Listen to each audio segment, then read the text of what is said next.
Assalamualaikum warahmatullahi wabarakatuh. Alhamdulillah alladzi arsala rasulahu bil huda wa dinil haqq liyudhhirahu 'ala dini kulli walau karihal musyrikun walau karihal kafirun wa kafa billahi syahida. Asyhadu an la ilaha illallah wahdahu la syarika lah wa asyhadu anna Muhammadan abduhu wa rasuluh. Allahumma salli ala Muhammad wa ala alihi wa ashabihi amma ba'd. Wa qala ta'ala fi kitabihil karim, a'udzu billahi minasy syaithanir rajim. Muhammadur Rasulullah walladzina ma'ahu asyidda 'alal kuffar ruhama bainahum tarahum ruk'an sujada yabtaghuna fadlan minallahi wa ridwana simahum fi wujuhihim min atharis sujud.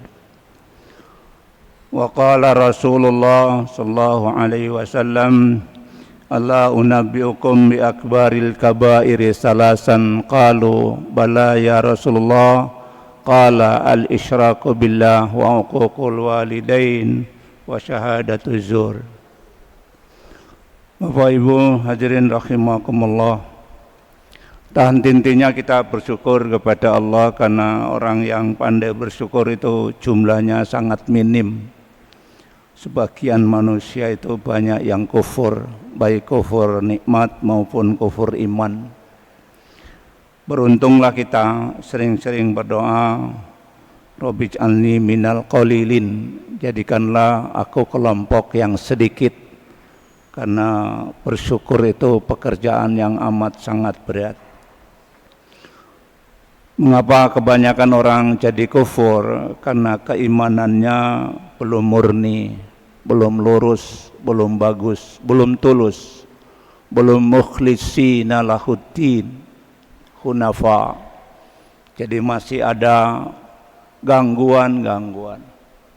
Maka ketika Islam menugaskan Rasulnya untuk membawa kebenaran dengan agama yang hak, ada 3 pernyataan ayat Quran yang merespon kebenaran yang hak itu, yang membawa petunjuk itu. Walladzi arsala rasulahu bil huda wa dinil haq liyudhhirahu 'ala dini kulli. Yang pertama yang Allah berikan itu wa kafa billahi syahida. Jangan pernah takut, apalagi pengecut, apalagi lari dari perjuangan. Allah membersamai, jadi saksi untuk menegakkan kebenaran, menumpas segala bentuk kebatilan. Setelah terjadi perjanjian Hudaybiyah tanggal 6 Hijriah, itu reaksi yang pertama timbul menentang kebenaran yang hak, petunjuk Allah itu adalah kaum musyrikin. Maka kemudian ayat berikutnya Allah menjelaskan yang tadinya wa kafa billahi syahida, untuk tidak ragu membela kebenaran. Ternyata orang musyriklah yang pertama kali menolak kebenaran itu. Sesudah itu disusul ayat berikutnya, ada kita lihat ya dalam Al-Quran itu surah As-Saff ayat 9, walladzi arsala rasulahu bil huda wa dinil haq liyudhhirahu 'ala dini kulli walau karihal kafirun. Apa esensi dari ayat ini? Yang pertama, yang menyatakan Allah itu wa kafa billahi syahida kepada para pengikut ajaran Nabi, penegak sunnahnya, jangan pernah ada keraguan sedikit pun juga untuk berada di jalan yang benar, menyampaikan yang hak, bahkan jangan dengan bahasa yang semu, jangan ragu. Yang dalam surat Al-Fatah dinyatakan asyidda 'alal kuffar ruhama bainahum. tegas, jelas, berani gitu. Ya, untuk menyatakan kekafiran ya atau yang hak supaya mereka itu tidak samar-samar. Mengapa Islam ini terasa ada gangguan dalam dakwah menyampaikan kebenaran?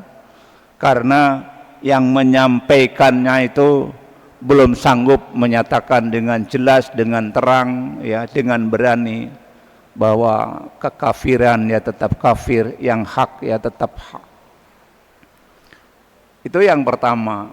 Yang kedua, bahwa mereka yang anti kebenaran itu memang sebetulnya satu, kafir. Tapi kafir ini justru yang paling berakar itu adalah kemusyrikan, syirik. Jadi kalau kita pernah kita ngaji tentang pembagian orang kafir ada 4. Sesungguhnya yang kafir murni itu yang harbi, Pak, yang melawan menentang Islam terang-terangan, yang boleh jadi anti Tuhan, apalagi anti Islam. Yang 3-nya sebetulnya itu lari kepada kafir syirki, kafir yang akarnya itu kemusyrikan. Misalnya ada kafir dhimmi, orang yang ngajak damai tapi tetap kafir ya, berarti kan dia masih mengakui damai itu penting walaupun saya tetap kafir. Itu dhimmi. Ya kalau mau kafir, kafirlah. Jangan kafir minta damai gitu. Padahal damainya itu damai dalam kekafiran, kafir dalam perdamaian, itu kan tidak benar.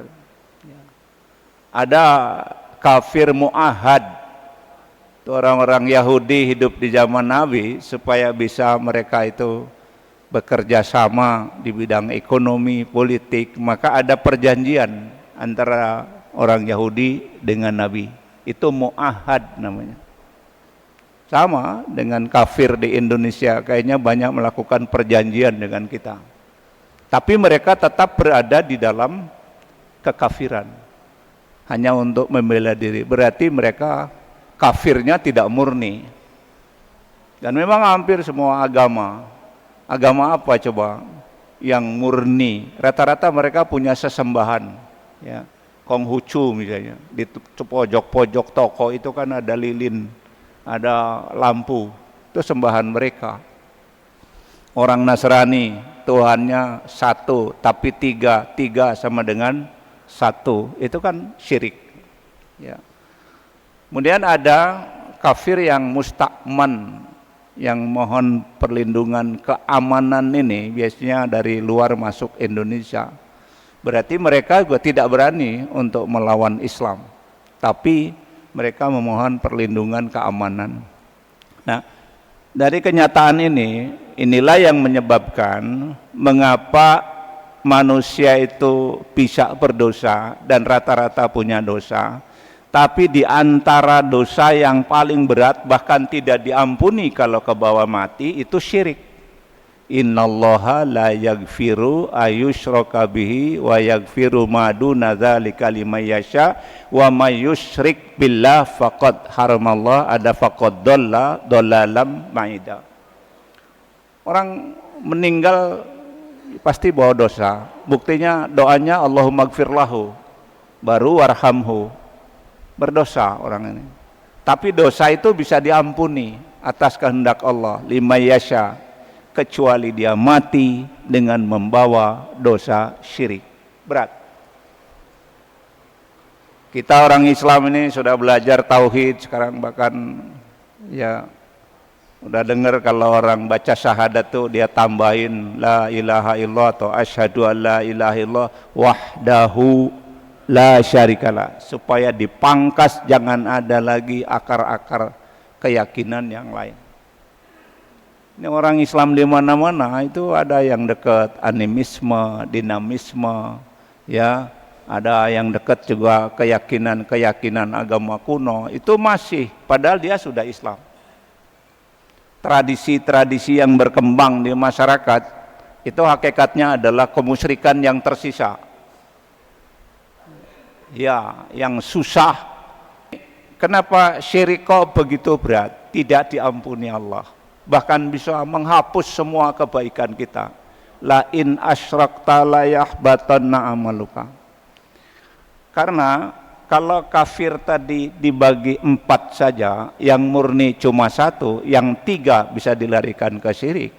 Dalam kajian ilmu tauhid memang syirik juga ada 6. Ya, pembagiannya itu yang saya lihat lengkap sekali. Yang lain-lain maka ada membagi lagi dengan yang lain, makin bercabang-cabang. Yang biasa masih di kalangan kaum muslimin dari 6 itu saya lihat. 1, ada yang namanya syirkul agrad. Syirkul agrad itu beribadah dengan tujuan bukan kepada Allah. Ibadah lah. Siapa yang nggak tahu haji dan umroh itu ibadah? Ibadah. Tapi prakteknya orang bangga kalau umrohnya 17 kali, 20 kali. Ada haji yang sudah 3 kali, 5 kali. Cari apa? Saya khawatir ada hadis Nabi yang berlaku itu, bahwa akhir zaman ya'ti 'alan nasi zamanun, akan terjadi satu masa di mana mereka ya agniya uhum linnuzhah. Katanya orang kaya yang hajinya itu hanya untuk piknik, rekreasi. Lumayan sambil baca labbaik ya, sambil menikmati ya kehidupan yang nyaman. Maka haji furoda jadi pilihan. Saya dengar ada yang 1 miliar Pak, haji furoda itu. Ada yang lebih malah. Apalagi sekarang kementerian ya, bukan Kemenag sekarang, Kementerian Haji dan Umroh. Jadi Kemenhajum apa Kemenhujam atau Jamhu ya. Jadi kementeriannya baru Pak. Itu bakal ada kebijakan-kebijakan baru, salah satunya yang pernah saya sampaikan yang lalu, bakal ada orang Kristen masuk ngurus haji Pak. Ini apa? Gejala apa? Ibadah yang sudah bagus, yang istimewa itu kok dirusak. Memang orang Islam sendiri doanya sih haji mabrur, tapi kan kenyataannya banyak juga yang lebih kepada ya menunjukkan kemampuan di tengah umum, padahal banyak orang yang menderita, berjuang kurang uang, bangun masjid belum selesai, berdakwah kurang picis, bikin pesantren pada roboh karena ngecorek kurang semen, dan seterusnya. Itu kan biaya semua. Tapi orang lebih ibadah yang dibesar-besarkan. Kemudian apa? Wa ausatuhum litijarah katanya. Kelompok yang pertengahannya itu untuk bisnis. Ya, ternyata para KBIU itu bukan untuk minta ampunan dosa, tapi bagaimana cari uang sebanyak-banyaknya. Ada bayar dam lah, ya, kemudian bayar umroh sunnah segala macam, bayar macam-macam, pokoknya duit aja. Litijarah. Nah, yang terakhir ini yang orang miskinnya, wa fuqaraihim lis-su'al. Orang fakirnya itu untuk minta-minta. Jadi ngadakan selamatan, sewa tenda, kursi, speaker, kori. Nanti yang datangnya ngamplop. Tidak boleh Bapak ngadakan acara seperti itu. Itu namanya cari ongkos guna toko korma ajwa. Orang mau haji banyak duit kok masih nerimain duit dari orang. Dulu ada orang berhaji itu Pak, itu malah ngasih uang kepada yang datang 50.000, 100.000 gitu. Karena dia punya uang. Jadi kita ngeri. Syirkul agrad ini ya, saya lihat banyak di mana-mana orang beribadah tapi tujuannya bukan untuk Allah.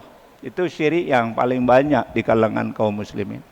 Ada ningkat sedikit para intelektual dan akademisi itu biasa melakukan syirkul asbab, bahwa hidup ini ada sebab akibat, tapi tidak selalu hukum sebab akibat itu konstan.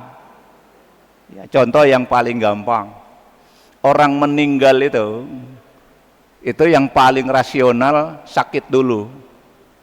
Maka kalau ada orang sakit, siap-siap untuk meninggal. Kenyataannya ada orang meninggal sakit dulu, ada yang tidak sakit dulu langsung meninggal. Berarti kan sebab akibat tidak berlaku, ya. Tapi sekarang sudah paten sekali, penyakit ini obatnya ini, penyakit ini obatnya ini, terus gitu. Maka Allah yang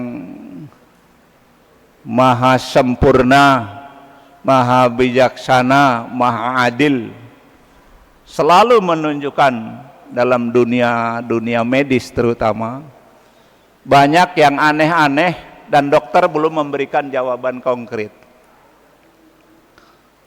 Satu saat saya nengok pasien, ada dua yang saya tengok tuh. Satu di Tangerang itu ada namanya panti, ya apa sayap ibu, apa kasih ibu. Itu ada anak yang kepalanya besar, tiap hari membesar. Saya tanya keluarga miskin, taruh di situ. Rumah sakit kanker di Jakarta juga ada, tiap hari kepalanya itu lebih besar dari badannya, bahkan dari segala yang ada. Saya tanya ke dokter, ini tinggal nunggu kematian.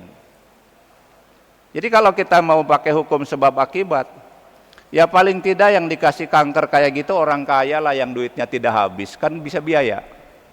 Ini orang miskin, kepala nggak bisa disembuhkan, kanker, apa letak keadilan Allah? Dokter yang jawab, jangan sombong dengan ilmu Anda. Masih ada penyakit yang belum ditemukan obatnya. Sekarang banyak tuh viral di mana-mana.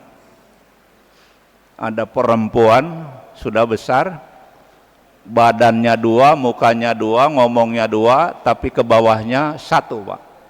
Kakinya cuma dua, untuk dua orang, hidup dua-duanya, Pak. Gimana ilmu menjawab? Ilmu harus dikuasai, ilmu juga harus dicari, ilmu dengan seluas-luasnya. Makanya ada Robbi zidni ilman warzuqni fahman. Tetapi ilmu tidak bisa menggeser iman. Ilmu ini kebenarannya relatif, dia akan jadi kuat kalau iman ada di dalamnya. Itu yang dimaksud ayat yarfa'illahu alladzina amanu minkum walladzina utul ilma darajat. Maka menuhankan sebab itu syirik, apapun bentuknya, ya. Syariate lamun urekien, ya, gitu. Pakai syariate lamun urekien ya kien, gitu. Enggak selalu, Pak. Tidak selalu. Ada itu untuk kepentingan penelitian dan ilmu, ya. Sekarang kan lagi rame teknologi kecerdasan buatan, AI. Saya coba, sering saya tanya itu, kan ada suruh perintah, pertanyaan berikutnya apa, terus lama-lama, maaf kami belum dapat informasi. Bodoh berarti syirik. Iya. Kalau kita tanya terus, karena dia hanya rangkuman dari informasi yang masuk diolah oleh mesin. Maka teknologi berguna, bermanfaat sebetulnya buat mereka yang sudah mempunyai ilmu agama, basicnya kuat. Kalau salah, ya ketik aja minta ayat Quran, salah keluar ayatnya, padahal kita tahu ayatnya. Berarti kan AI orang hafal Quran. Jadi maksudnya apa? Bahwa teknologi sangat memungkinkan adanya penyelewengan. Maka sebab-sebab ini tidak boleh dipertuhan. Tapi dengan menggunakan eksakta, ilmu kepastian, dunia serba pasti, itu yang dipakai. Tapi tidak seluruhnya, ya. Hadirin sekalian, hari ini kita melihat mengapa para pejabat itu pada tiarap. Ya, pasti itu cecunguk-cecunguk sing wedik. Ya, kina anak kucing lewat. gitu. Semua pada takut. Kenapa pada takut? Karena mereka melakukan penyelewengan.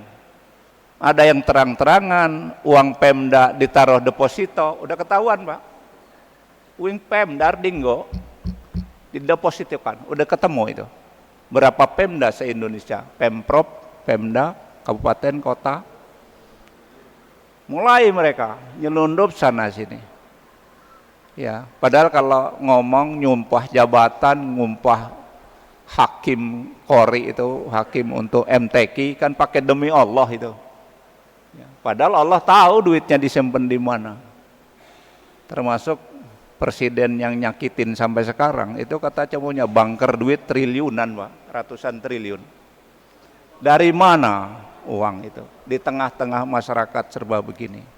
Sekarang mereka sedang takut. Kenapa takut? Memang mereka yang punya Tuhan selain Allah itu para penakut sebetulnya.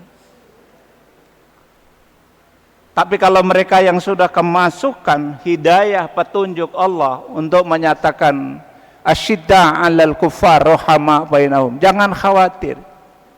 Allah yang membantu, bukan manusia biasa. Teruskan. Ya. Sehingga harusnya ya, orang yang berani jujur benar itu kan yang takut. Sekarang kan umumnya begitu. Lah kerok wong saiki mah asal ngomong bener be, diwedeni teroris segala macam. Bohong Pak, itu pengecut itu. Kalau kita berani dan Allah tunjukkan ayat-ayatnya setiap saat itu ada.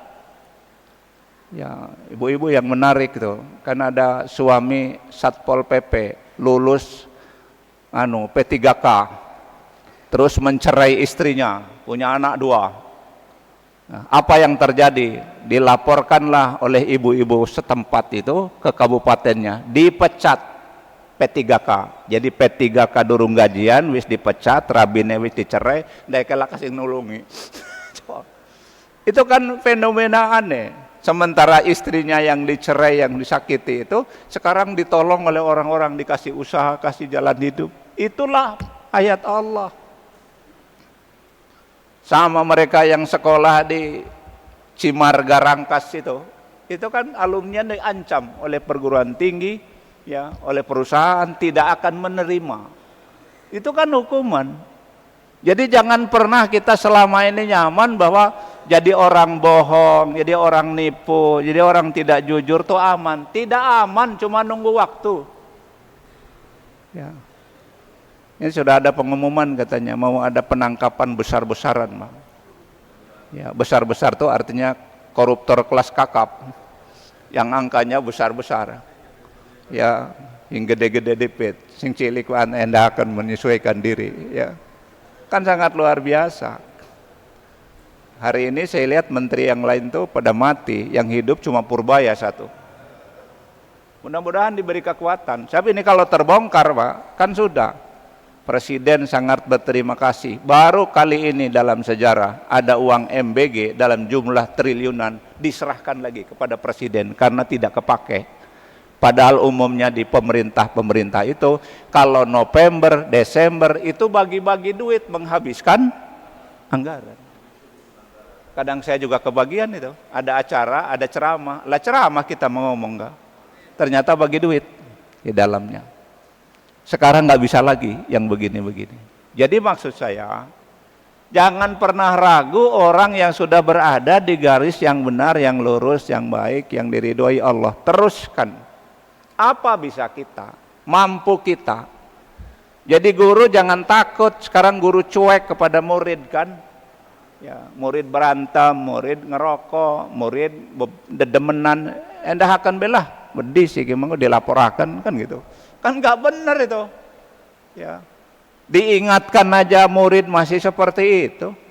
Kita bisa apa-apa dulu kan kalau ingat zaman sekolah, ada yang pernah dijepret guru, ditarik kupingnya sama guru. Alhamdulillah ada uang. Ya, itu kan hasilnya. Tiap maghrib ngaji, orang ngaji dipecut. Itu kan hasilnya. Sekarang kan nggak boleh karena ini melanggar HAM. Ya. kenyataannya masih banyak orang yang membela bahwa murid itu sepanjang pendidikannya tidak bersifat fisik yang menyakiti, menyebabkan cacat dan lain-lain, itu dilarang. Tapi kalau guru ngomong, guru ngenasehati, kadang-kadang guru memarahi, itu haknya, harus dilindungi. Ya, jangan kemudian murid jadi raja, itu kan berabe kalau begitu, Pak.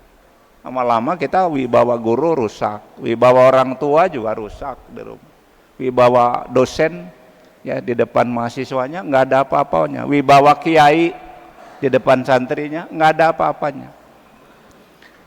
Jadi kebenaran punya caranya sendiri, karena Islam ini punya karakter yang khusus. Pertama, ya, Islam selalu unggul karena kerjanya liyudhirahu ala dini kulli. Yang kedua, jaminan menang dijamin oleh Allah. Jangan pernah ragu terhadap kebenaran, menyampaikan kebenaran, menegakkan keadilan, ya, menyampaikan yang ma'ruf, itu harus selalu sampaikan. Jangan terlalu banyak bahasa kerok, kagok, ore enak kok.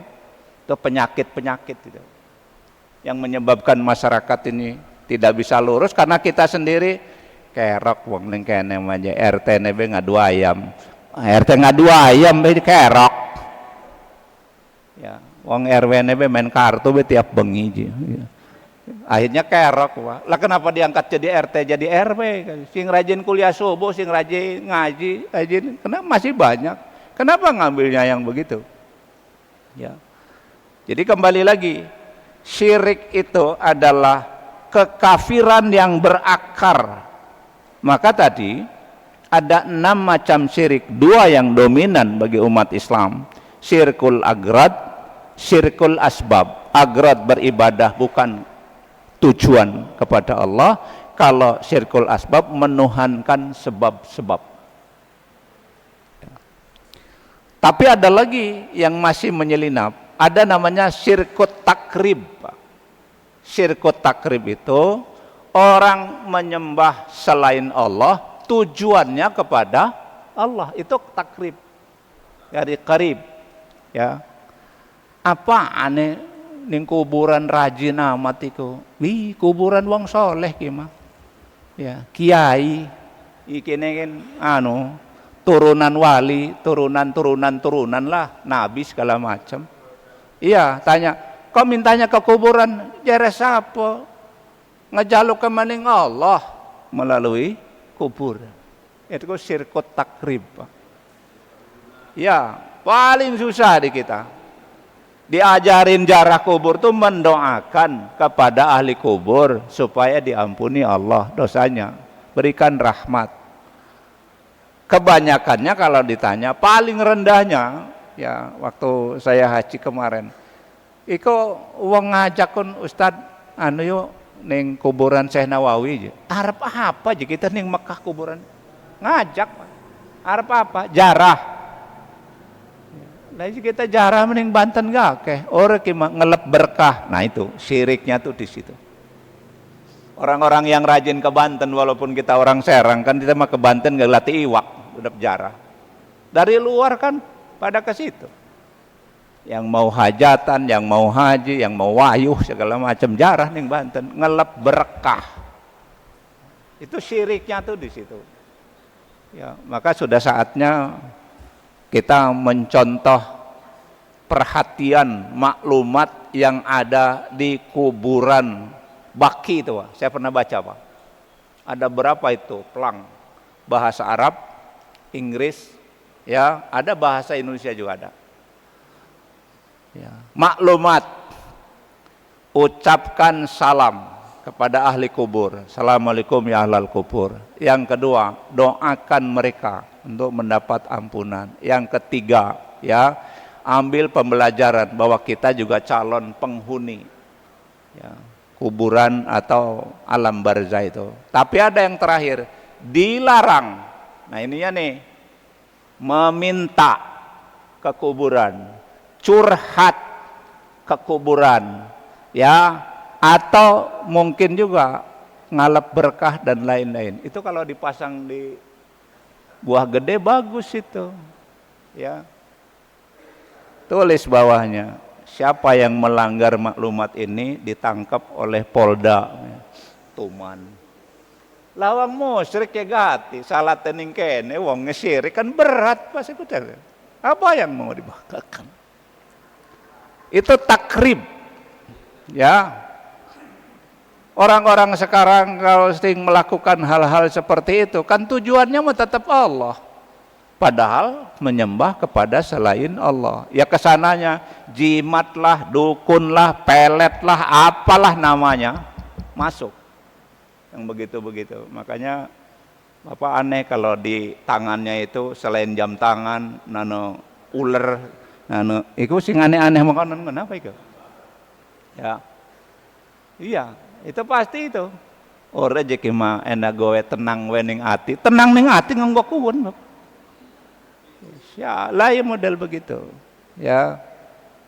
Apa itu tato, Bapak? Tato itu buat kita mah najis, jijik. Buat mereka yang make punya tato itu gagah, kebanggaan. Ya.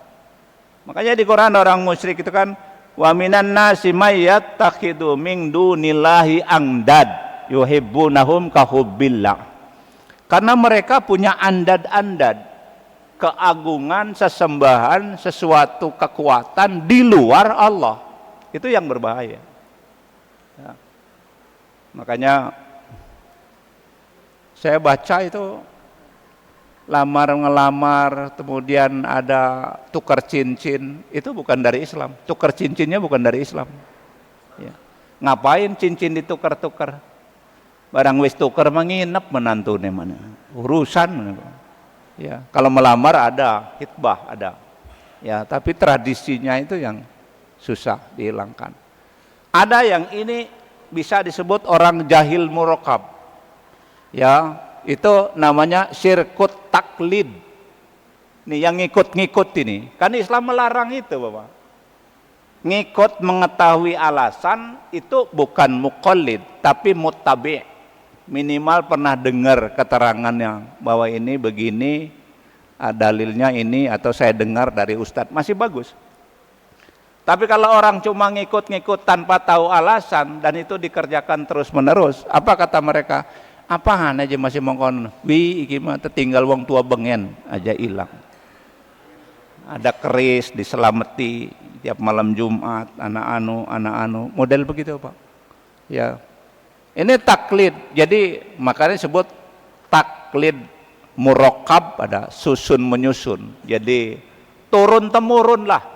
Ya, makanya ada istilah al ilmu nurun, ilmu itu turun temurun.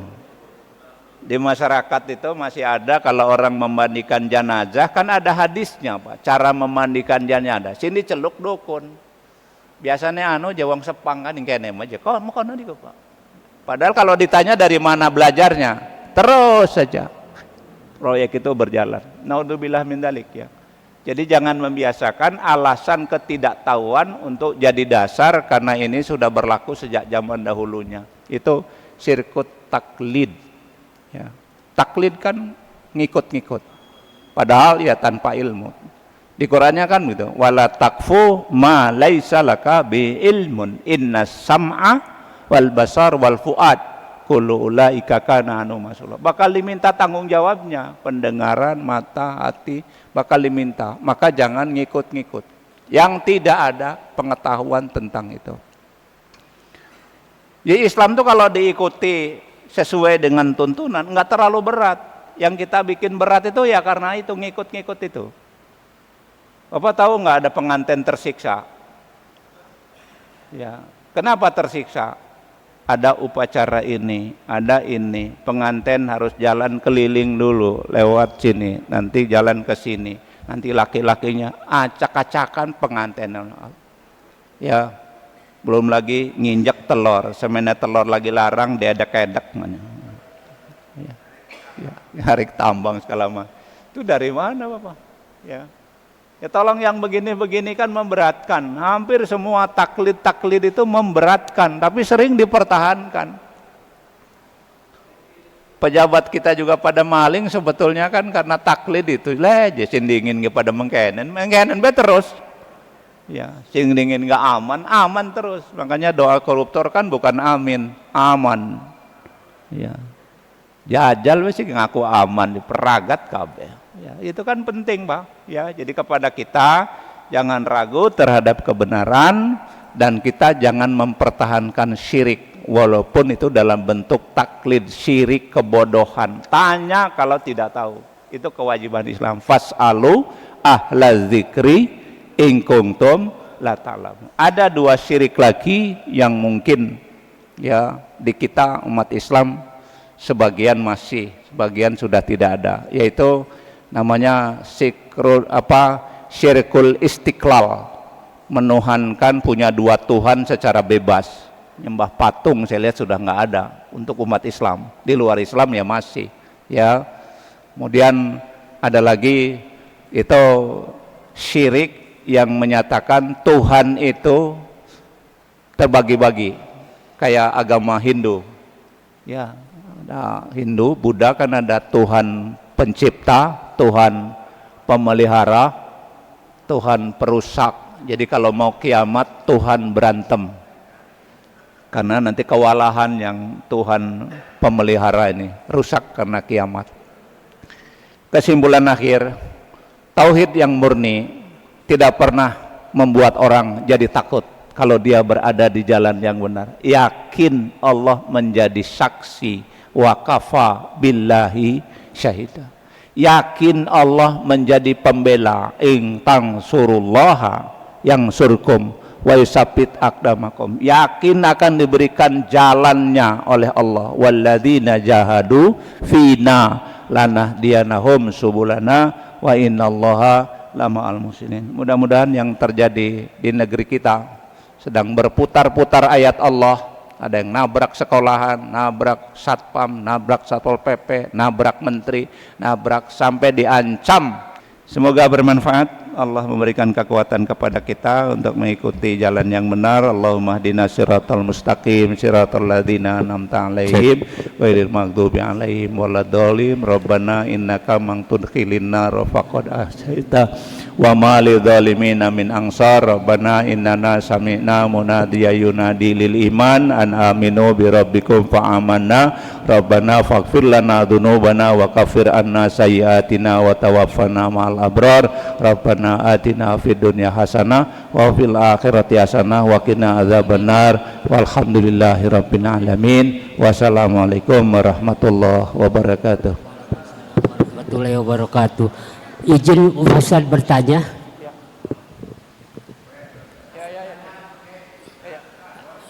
Izin bertanya Pak Ustaz.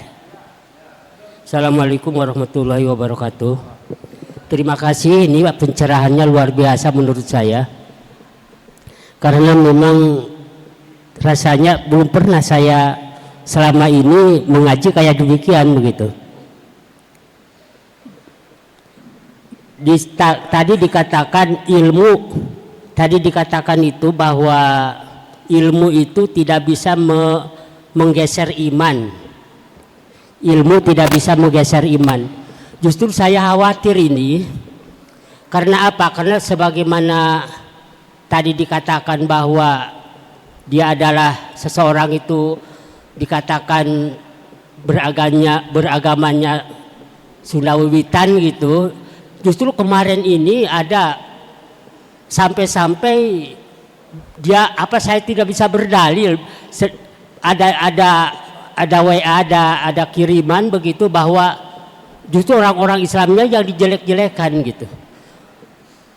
Dengan surat Ar-Ra'aita alladzi yukadibu bidin itu barangkali ke Pak Ustadz juga sudah nyampe itu.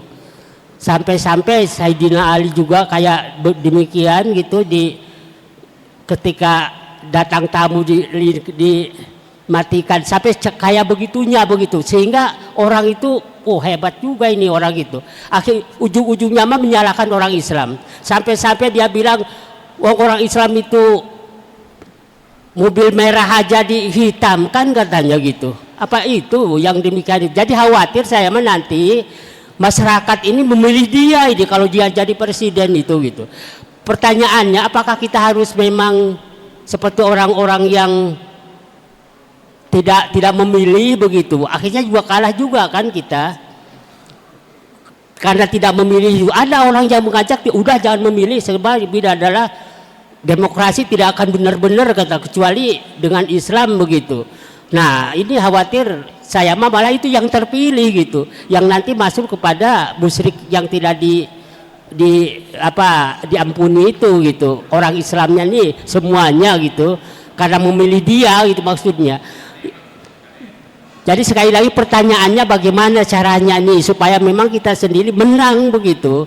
Jangan sampai malah terkalahkan oleh orang yang punya ilmu seperti tadi, imannya jadi geser. Itu maksudnya Pak Ustadz. Terima kasih dan mohon maaf pada yang lain kalau tidak berkenan.